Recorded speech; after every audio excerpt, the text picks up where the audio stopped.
15 апреля на Мальдивах принят новый закон, запрещающий въезд в страну по израильским паспортам. Приехали. Да, граждане Израиля могут без визы посещать 171 государство, включая все страны Евросоюза и США.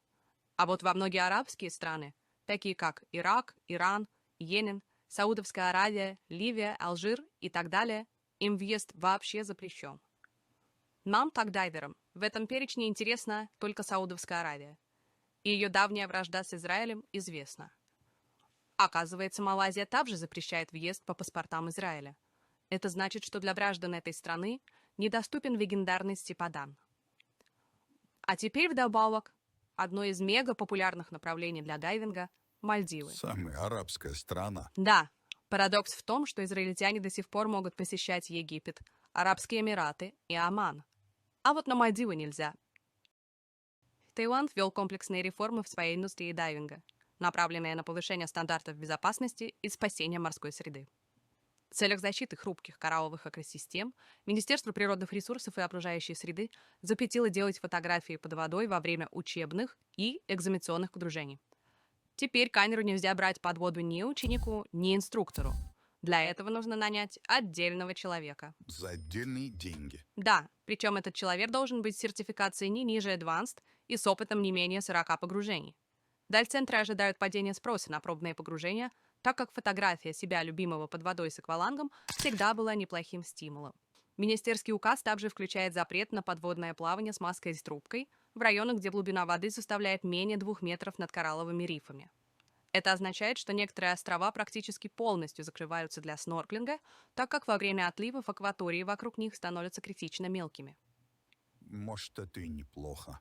Да, так как люди всегда топчутся по уникальным кораллам и хватаются руками за все подряд, не обращая внимания на просьбы этого не делать. Закрепляется требование к плавающим с маской и трубкой надевать спасательные жилеты, если, конечно, у них нет сертификатов подводного плавания с аквалангом или фридайвинга. Если турист будет нарушать эти правила, ему могут запретить дальнейшую активность на море, что бы это ни значило.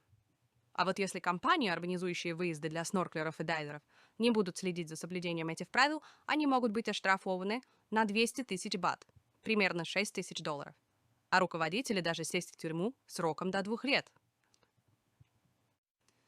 21 апреля в 7 часов вечера филиппинского дайвера Филмара Мадряга взяли с поличным, то есть с рыбой, на выходе из морского заповедника Cathedral Rock, что недалеко от городка Батангас. Подводная охота разрешена на Филиппинах только как занятие фридайвингом, но использование акваланга для этой цели запрещено, особенно в морских заповедниках. Мадряга уже получал многочисленные предупреждения о недопустимом для дайвера поведении под водой, но был опять застукан с охотничьим ружьем и скубой. Охотник-рецидивист. Да, в результате его сертификат дайвера был аннулирован Международной подводной организацией КМАС. В Мексике на полуострове Юкатан продолжается борьба защитников окружающей среды и океанологов против планов строительства 4-го круизного терминала на острове Касумейв.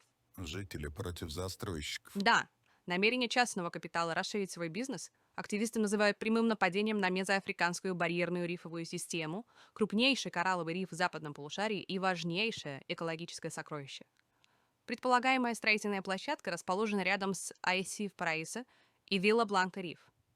Это 2 ключевые зоны, где проводятся активные работы по восстановлению кораллов. За последние 10 лет было высажено более 400 кораллов, и теперь это все может погибнуть безвозвратно. Или нет? Или да. Делайте ставки в комментариях, подписывайтесь и оставайтесь на волне.